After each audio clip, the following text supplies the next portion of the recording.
हमारी drama industry उसका तो कोई भी मुकाबला नहीं है। When it comes to cinema, when it comes to short films, दुनिया ने एक नया मोड़ ले लिया है और वो नया मोड़ है digital media and social media. अब बहुत, और इवन के हमारे आसपास के जो मुल्क हैं वो जिस तरह की स्टोरीज ला रहे हैं, क्या वक्त आ गया है कि अब उसको compete करने के लिए हम भी अपनी स्टोरीज़ जो हैं उनको बयान करना शुरू करें। जो हमारी कहानी है, हमारे घर की, हमारे माशरे की कहानी है, तो इसी तरह की एक कहानी है और नेहा लाज जो हैं वो इस कहानी को सामने लेकर आ रही हैं। ज़बरदस्त हिदायतकारा हैं।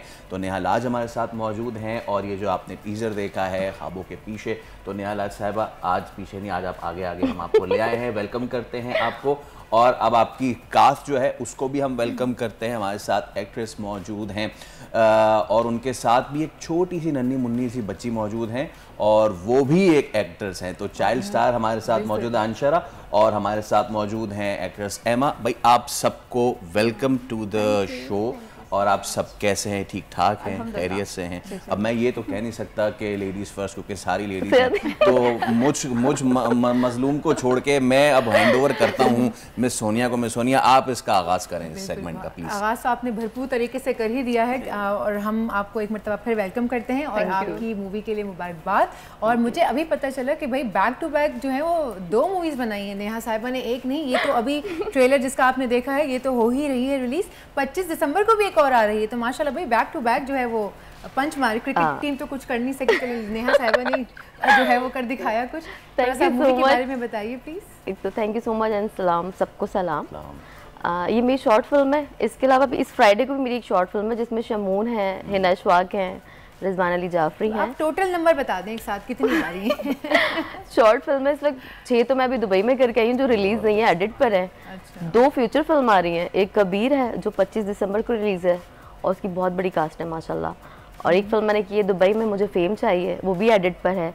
इसी साल आपको दोनों फिल्में सिनेमा पर मिलेंगी देखने को इंशाल्लाह। अच्छा, अब हाँ ये वाली जो ये कब आ रही है? इसकी कहानी क्या है? ये तो जरा बताएं यार। ये आ रही है तो वो तो हमें पता है, मुझे ये भी पता है कि आप पूरी कहानी तो जाहिर सी बातें बताएंगी नहीं, लेकिन हाँ। इससे जुड़े जज्बात और इसकी छोटी मोटी चीज़ें अगर आप हमसे शेयर करना चाहें। ये अच्छा, ये थोड़ा सा हॉरर भी है।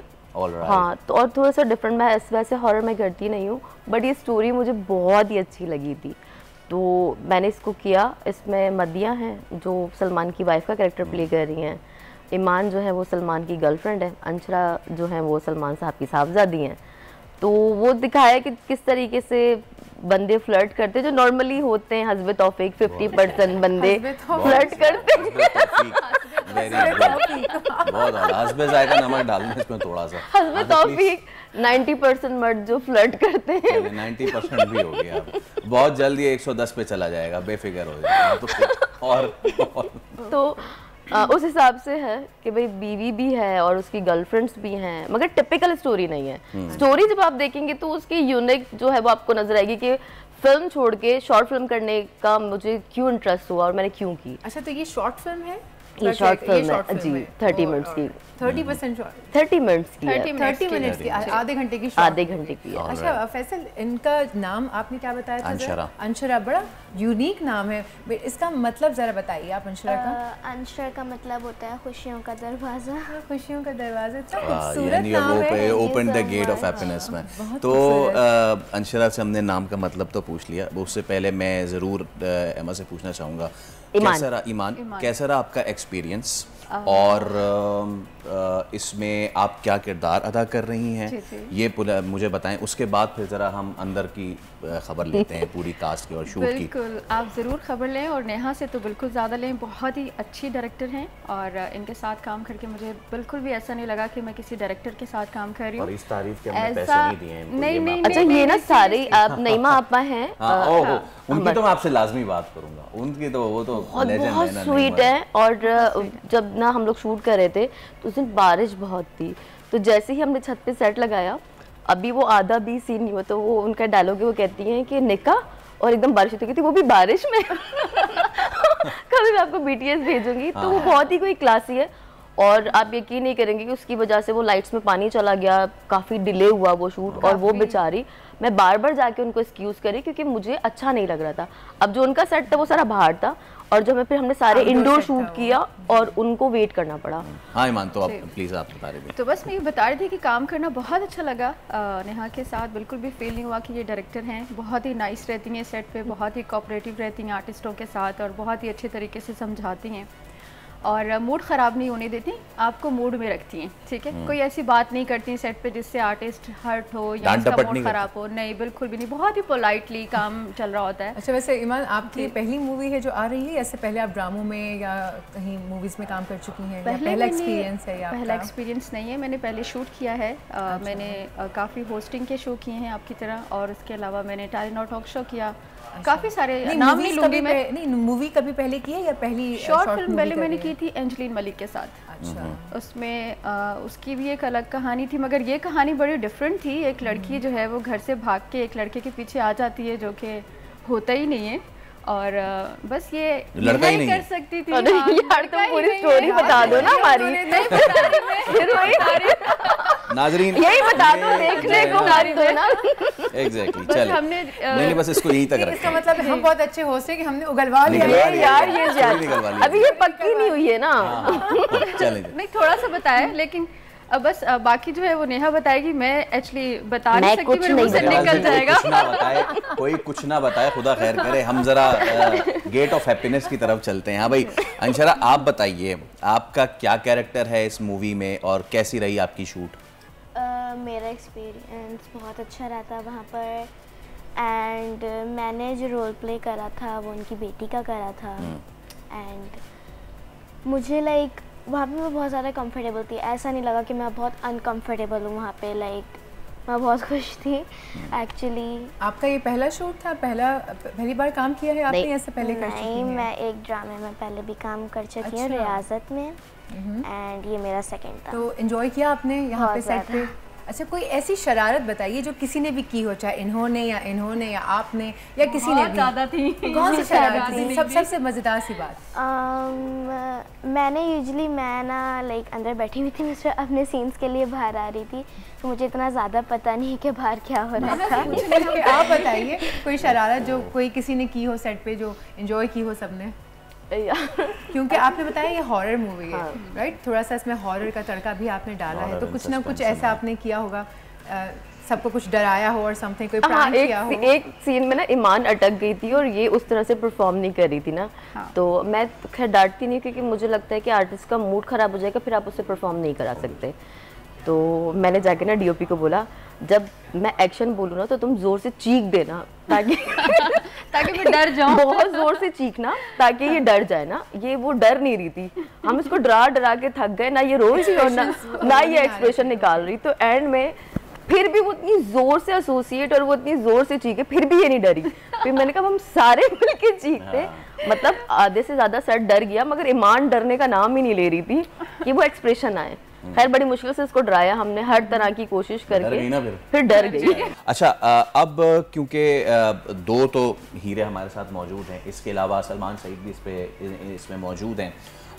सलमान जो है, एक तो he comes with the name obviously the Saeed family, लेकिन बतौर अदाकार कैसा आपने उनको पाया और उन्होंने आपको टफ टाइम दिया, या फिर हुमायूं की तरह is very polite and very kind? नहीं, एंड सलमान काफ़ी पोलाइट है। इससे पहले उन्होंने मेरी एक टेलीफिल्म की थी 80 मिनट्स की, रियाजत, उसमें अंशरा भी थी।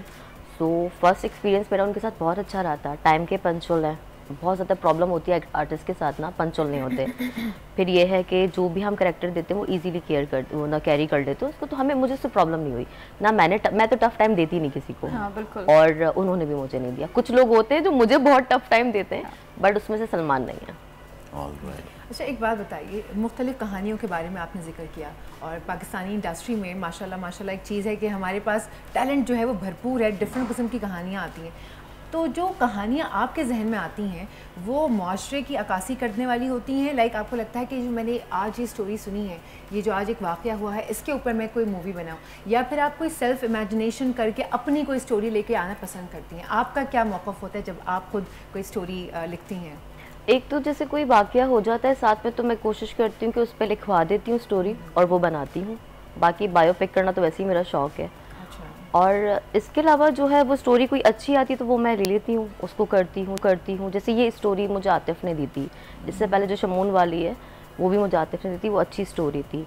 अच्छा, आईएसपीआर का आप जिक्र कर रहे थे, मैं आईएसपीआर की एक फिल्म कर रही हूँ एज अ डायरेक्टर प्रोड्यूसर। सो वो 5 ममालिक में शूट है माशाल्लाह। काफ़ी बड़ी प्रोडक्शन है उसकी। तो जो स्टोरी अच्छी लगती है, अभी मैं सीरीज़ करना चाह रही हूँ पुलिस के ऊपर। जैसे कि हमारे दूसरे ममालिक में होता है कि पुलिस पे अक्सर बेशतर पहली फिल्म होती है आर्मी पे, सेकंड फिल्म होती है उनकी पुलिस पे, फिर जाके लव स्टोरी शुरू होती है। खैर हमारी इतनी हिम्मत नहीं होती, मेरी तो पहली फिल्म पुलिस पे थी, तो मैं चाहती हूँ कि अब मैं पुलिस पे सीरीज़ करूँ। अच्छा, ये बड़ी आम ज़रूरत भी है, क़तई नज़र इससे कि क्या माशरे में इमेज और ये वो, अगर हम इवन पड़ोसी मुल्क को देख लें, और ग़ालिबन आपसे ही इससे पहले बात ये हो रही थी कि आप हमारे यहाँ देख लें तो हमारे यहाँ एक नेगेटिव पोर्ट्रेयल है, पड़ोसी मुल्क में देख लें तो उनकी बाकायदा जिस तरह मार्वल सीरीज़ होती है उस तरह उन्होंने पूरी पुलिस की सीक्वल और पूरी सीरीज़ की है। तो डू यू थिंक कि नाउ इट्स टाइम कि हम पोर्ट्रे जो है अपनी इस सर्विस को भी अच्छे तरीके से करें? हाँ, देखिए मैं अच्छे बुरे तो हर जगह होते हैं, अच्छे बुरे सब जगह होते हैं, हमारे साथ भी अच्छा भी हुआ है बुरा भी हुआ है, मगर मेरा मानना ये है, जो मैं अब कहूँ पुलिस के लिए, देखिए फोर्सेस तो मुझे सारी पसंद है, मेरे फादर नेवी में थे तो मुझे वैसे ही वर्दी से बड़ी मोहब्बत है, तमाम वर्दियों से, और अपने पाकिस्तान अपने मुल्क से बहुत मोहब्बत है। तो देखिए पुलिस वाले जो है ना वो फोर्स नहीं है, सर्विस है जी, ठीक है, वो डायरेक्ट उनका हमसे रब्ता रहता है तो वो बेचारे वैसे ही बुरे हो जाते हैं। अब ये है कि एग्जाम्पल आप हैं, आप सही हैं और मैं गलत हूँ, हम थाने जाएंगे बोलेंगे ये सही आप गलत हो, मैं उनको गालियाँ दूंगी, मेरे साथ 4 और देंगे, अगर वो बोलेंगे ये ठीक है तो ये गालियाँ देंगे, उनको 50% बुराई मिलनी है हर तरह से, तो बेचारों का कसूर कोई नहीं है। बट आप ये देखें कि ईद त्यौहार हो, उनकी ड्यूटियाँ लगी हुई होती हैं, मुहर्रम होता है, ऐसा बुरा हाल होता है उनका, तो अगर कोई किसी के साथ बुरा हो रहा है तो इसका मतलब ये नहीं कि 90% लोग सही भी हैं उसमें, 10% के लिए आप 90% को नहीं वो कर सकते, और ये फोर्सेस बहुत इंपॉर्टेंट है। हमें तो सुकून से नहीं बैठ सकते। सही। आप मुझे बताएं कि आपने अभी कहा कुछ पहले भी आपने सीरीज़ की हैं, और ये इसमें आपको क्या ऐसा डिफरेंट लगा कि आपने सोचा हाँ ये जो नेहा स्टोरी लेके आई है इसको तो मैं करूँगी ही करूँगी? सोनिया, जब मैं पढ़ रही थी इसको तो अब मैं बताऊंगी नहीं ज़्यादा, ठीक है डर गई अब मैं ज़्यादा नहीं बताऊंगी, लेकिन जब मैं इसको पढ़ रही थी तो बड़े मज़े से पढ़ रही थी, और जब आखिर में मैंने इसको जाके पढ़ा तो मैं एकदम से शॉक्ड हुई, और मुझे लगा यार ये भी फ़नी सीन है शायद, और ये कोई फ़नी ड्रामा है। तो मैंने नेहा को कॉल की, मैंने नेहा से कहा कि नेहा ये क्या है, मतलब ये पूरा पढ़ने के बाद उसके बाद आखिर में तो मैं शॉक्ड हो गई, तो लेकिन अब मैं आपको बता नहीं सकती मैं क्यों शॉक्ड हुई, वो आप देखेंगे स्क्रीन पे तो आप भी शॉक्ड हो जाएंगे, और आप लोगों को भी शुरू में बिल्कुल समझ नहीं आएगी कि क्या हो रहा है, आखिर में पता चलेगा कि क्या हुआ है लड़की के साथ और उसकी बीवी के साथ और उसकी बेटी के साथ। लेकिन ये कि बड़ी अच्छी एक टेली फिल्म है जो कि बड़ा मज़ा आया, आपको देखने में भी अच्छा लगेगा और डिफरेंट थी। एक तो नेहा की प्रोडक्शन बहुत अच्छी थी, मैंने एंजलिन मलिक के साथ काम किया तो वो थोड़ी सी सख्त डायरेक्टर हैं, ठीक है, वो जो आर्टिस्ट हैं वो थोड़ा सा लाइक एक डायरेक्टर लगती हैं वो, लेकिन नेहा जो है डायरेक्टर है लेकिन बहुत पोलाइट डायरेक्टर है। तो मैं कोशिश करूंगी कि नेक्स्ट जो मेरा अगला प्रोजेक्ट होगा इंशाल्लाह मैं नेहा के साथ जरूर करूंगी। पहले इन्होंने काटा डाल दिया है तो आप देख लें, आपको मुझे भी नेहा बहुत सॉफ्ट जो जो जो माफी अदाकारा भी जो है उसका भी रोल हो गया है, आखिर में कुछ छोटा मोटा कुछ हो जाए तो मुझे भी बता दीजिएगा। नहीं जरूर, आपकी तो आवाज बड़ी अच्छी है, आपको कैरेक्टर करना चाहिए वैसे। ठीक है, मैं पहले आज का सेगमेंट तो करूँगा। और अंशरा आप ये बताइए हमारे, अच्छा ये थोड़ा सा मैं इस पे ज़रूर बात करना चाहूँगा, गालिबन पिछले साल एक लॉ भी पास हुआ जिसमें चाइल्ड आर्टिस्ट के हवाले से ना था कि उनके क्या होने चाहिए राइट्स और उनको उनके कितने घंटे के काम होने चाहिए, ये सारी चीज़ें। आप वर्किंग आवर्स आपके कितने होते थे और स्क्रिप्ट आपको मिलता था, सीन्स, आप उसको बीइंग अ छोटा बच्चा कैसे प्रिपेयर करते हो यार, ये बताएं ज़रा। मैं कोशिश करती हूँ कि जब लाइक मैं जो भी स्क्रिप्ट देते हैं मुझे ना, मैं सबसे पहले तो उसे याद करने लग जाती हूँ, कुछ भूलूँ ना मैं। जब मैंने रियाजत करी थी तो मैं बार बार स्क्रिप्ट को देखे जा रही थी, जो भी काम करूँ, जैसे मैं तैयार हो रही हूँ, मेरा कुछ भी यानी मुझे तैयार करें, मेकअप करें, मेरे हाथ में स्क्रिप्ट होती थी, उसे अच्छे से याद कर लिया।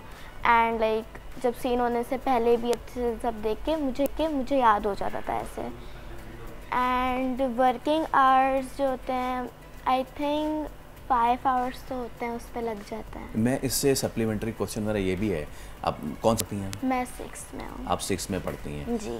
6 में पढ़ती भी हैं, एक्टिंग भी करती हैं, तो पढ़ाई और ये मैनेज हो जाती है या फिर कोई डांट टपट होती है घर पे? नहीं, मेरी पढ़ाई मैनेज हो जाती है। मैं अपने ऑफ कोर्स स्टडीज़ पे फोकस करती हूँ ज़्यादा, एक्टिंग पे तो ज़्यादा नहीं करती जितना स्टडीज़ पे करती हूँ, वो ज़्यादा इम्पोर्टेंट है। सो मेरा मैनेज हो जाता है। आपको शौक था या एक कोई ऑफर आ गई तो पेरेंट्स ने कहा कर लेते हैं, या खुद से शौक था? मुझे शौक था एक्चुअली। जी। अच्छा, ये मत कहिएगा बचपन से, आपका बचपन ही चल रहा है अभी फिलहाल। इसलिए शौक था। ये मेरी भांजी है, बहन की बेटी है, तो ये पहले तो मैंने इसको म्यूट कैरेक्टर कराया था चौधरी में। रियाजत में माशाल्लाह इसके बहुत ठीक ठाक टॉकी सीन थे, तो मैं थोड़ा डरी भी थी, मगर इसे बहुत अच्छा परफॉर्म अच्छा ये बताएं कि आपने इनको इसलिए लिया कि ये नीस है आपकी, पैसे बचाने के लिए, कि किसी और चाइल्ड आर्टिस्ट को लेंगे वो पैसे मांगेगा, चलो इसी घर की बच्ची को ले लेते हैं, इसको 2-4 बार आइसक्रीम खिला दूंगी तो फिर मान जाएगी। मैं वैसे ही बिल्कुल मेरी बेटियों की तरह है। सीन ये है कि अंशरा परफॉर्मर बहुत अच्छी है, बहुत ही अच्छी। मतलब आप ये आर्टिस्ट देखेंगे ना तो उनसे अगर कंपेयर करेंगे तो अंशरा बहुत बहुत बेहतरीन। ये नहीं कि मेरी भांजी है, आप इसकी परफॉर्मेंस देख के आप बोलेंगे कि बहुत अच्छी है। वो तो हम 13th को देखेंगे ना, परफॉर्मेंस जब रिलीज होगी इंशाल्लाह। एक और भी इसकी आई है ना, रियाजत टेलीफिल्म, वो देखिए, तो उसकी परफॉर्मर बहुत अच्छी है। हालांकि घर में और भी बच्चे हैं, पर यही होती है मेरे साथ, क्योंकि इसमें टैलेंट है। अगर कोई बंदे को सीखने का हो, मैं 90% मेरी फिल्म में तकरीबन कोई ना कोई 1 से 2 किरदार ऐसे होते हैं जिनका डेब्यू होता है, नए लोग होते हैं, मैं चांस लाजमी देती हूँ, लाजमी। आगे देखिए उनकी मेहनत है, उनका नसीब है, ठीक है। अगर मैं किसी का वसीला बन सकती हूँ तो मैं कोशिश करती हूँ कि बन जाऊँ, तो उसमें मैंने, क्योंकि ये टैलेंटेड है तो मैं उसको ले लेती हूँ। अच्छा नेहा, एक चीज़ मैं ज़रूर ये ऑलरेडी अब बात जो है वो बड़े पर्दे से निकल के OTT प्लेटफॉर्म्स पे जा चुकी है, और पहले वेस्ट का एक बहुत बड़ा इन्फ्लुएंस था ऑन द OTT। ना चाहते हुए भी हमें जिक्र करना पड़ता है अबाउट द पड़ोसी मुल्क, और अब उनकी स्टोरीज जो है ना, वो जिस तरीके से अपनी ज़मीन से जुड़ी कहानियाँ, अब तो गांव, अगर पंजाब है तो पंजाब में मनुष्यात की पूरी स्टोरी को उन्होंने कर दिया, बिहार है तो बिहार में क्राइम पे उन्होंने पूरा कर दिया। मैं कम्पीट तो करने की बात नहीं कर रहा, क्योंकि हमारी अपनी कहानी है और हमारी अपनी लिमिटेड वसाइल हैं और अपने मसाइल भी हैं, मसाइल ज़्यादा हैं। हाँ, ये मैं आपसे ज़रूर जानना चाहूँगा इस शूट में आपको क्या क्या मसाइल हुए जनरली, और वैसे अब बात करें तो कितना टाइम लगेगा वहाँ तक पहुँचने में, अगर हम चाहें पहुँचना? देखिए टाइम मुझे नहीं लगता कि कम टाइम लगेगा, बहुत ज़्यादा लग जाएगा। एक तो हम जो स्टोरीज़ चाहते हैं ना करना, वैसे सब लोग नहीं, कुछ चंद मखसूस लोग हैं जो इस तरह की स्टोरीज़ पे काम करना चाहते हैं, जो होनी चाहिए। वीवर देखना चाहता है मगर हम बनाते नहीं हैं। जहाँ हम बनाने खड़े होते हैं वहाँ हमें परमिशंस के इतने इश्यूज आ जाते हैं, ये स्टोरी कैसे ले ली, ये क्यों कर लिया। कोई भी इशू पे हम स्टोरी बना दें तो फिर पहले तो हमारी स्टोरी बनती है, उसके बाद उसको काट दिया जाता है आधे से ज़्यादा, तो वो इतने मसाइल का सामना करना पड़ता है। फिर अगर थोड़ा सा लॉबी सिस्टम है, टेक्निकल, हालांकि बहुत टैलेंट भरा हुआ है हमारे पास ना। अभी अगर आप ये देखेंगे स्टोरी हमारी, तो इसके फ्रेम्स बहुत अच्छे हैं। सिर्फ एक फ़ोन का शॉट लेने के लिए इतनी लाइट की थी हमने, कोई 1-1.5 घंटा, कि आप उसकी शॉट से फ़ोन के शॉट देखें, उसमें कोई आर्टिस्ट नहीं है, मगर हमने अपनी पूरी मेहनत की है। तो हम मेहनती हैं, मगर हमें अच्छी स्टोरी पे काम करने को नहीं मिलता। मेरी खुद की बड़ी ख्वाहिश है कि मैं बहुत हट के और बिल्कुल डिफरेंट प्रोजेक्ट करूँ। मुझे तो वो औरतों वाले प्रोजेक्ट करने भी नहीं है, सारे मतलब फुल मर्दाना प्रोजेक्ट हो तो मज़ा आता है करने में, पर डिफरेंट स्टोरी हो। नहीं तो आपने वो मसलों पर रोशनी नहीं डाली। मसलों पर रोशनी ये है कि मसाइल थे कि भाई आपने कहा लॉबी बनी हुई है, सारा कुछ है, तो मतलब थोड़ा सा हमें खुल के बताइए कि ऐसे क्या मसाइल थे कि देखें आपके अलावा भी बहुत सारे लोग हैं ना जो मूवीज़ बनाना चाहते हैं या बना रहे हैं, तो हो सकता है आपकी बातें सुन के वो थोड़ा सा कोई सोल्यूशन निकाल सकें, थोड़ा उनको एक एजुकेशन हो जाएगी उनकी कि अच्छा भाई ये मसले आ रहे हैं इनको, तो हम वो ऐसा करें कि ये मसाइल ना दरपेश हों और हम वो चीज़ बना सकें। या आप क्या और सजेशन देना चाहेंगी जो मसले आ रहे हैं कि भाई ये चीज़ें ठीक करो ताकि मसले ना आए हमारी मूवी में? अच्छा, पहली बात तो है कि जब नया नया कोई प्रोड्यूसर आता है ना, तो हमारे पास ना पूरा का पूरा गैंग बनकर आपके पास, इस प्रोड्यूसर के पास आ जाएगा कि बस तुम पैसे दो और हम बना देंगे। वो हर चीज़ मार्केट से 10 गुना कीमत पे प्रोड्यूसर को पूरा निचोड़ लिया जाता है, मतलब इसको बकरा हलाल कर देना। और अपने काम के साथ ईमानदारी भी नहीं करते। बहुत सारे डिपार्टमेंट ऐसे हैं जिनको खड़े होकर काम करवाना पड़ता है और मुझे अफसोस होता है, क्योंकि ये उनका काम है, उनको खुद से करना चाहिए। आप पैसे ले रहे हो उस काम के, और नए प्रोड्यूसर से तो 10 गुना ज़्यादा पैसे ले रहे हो, बट आप लोग अपने काम के साथ ईमानदारी करते ही नहीं है। और रही बाकी जगहों की, तो मैं उनको एडवाइस यूँ नहीं करूँगी कि वो, जब मैं चौधरी नहीं बनाना चाह रही थी, मैंने दूसरे प्रोडक्शन हाउसेस को कहा कि बनाए, पर उनका बहुत ड्राई सब्जेक्ट है, तो वो लोग इस तरह के प्रोजेक्ट्स पर काम करना चाहते ही नहीं है, जितना मैंने देखा है। तो बहुत गिनती के चंद लोग हैं जो ये करना चाहते हैं, उनको परमिशंस नहीं मिलती। लेकिन चलें, वो कहते हैं ना, अपने हिस्से की शमा तो जलाते जाएं। और आप मैं जलाना चाह रही हूँ, वो भी नहीं जल रही है। आप सेल वाली शमा जला रहे हैं। मेरे ख्याल से अगली ही आपने ना ह्यूमर बनानी है मूवी, क्योंकि आपका मिजाज वैसे ही है। Neha, thank you so much. Iman, thank you so much. और भाई आप तो मतलब के बहुत ज़्यादा वाला शुक्रिया। हाँ, बहुत ज़्यादा आपका शुक्रिया। आप इसी तरह हंसती रहें, मुस्कुराते रहें, अंशरा खुश रहें। ईमान, आपको भी best of the luck. Neha, आपको भी बेस्ट ऑफ द लक। और आपने मूवी के लिए मुबारकबाद, best of luck for that. Subscribe करें और बेल दबाएं ताकि कोई खबर रह न जाए।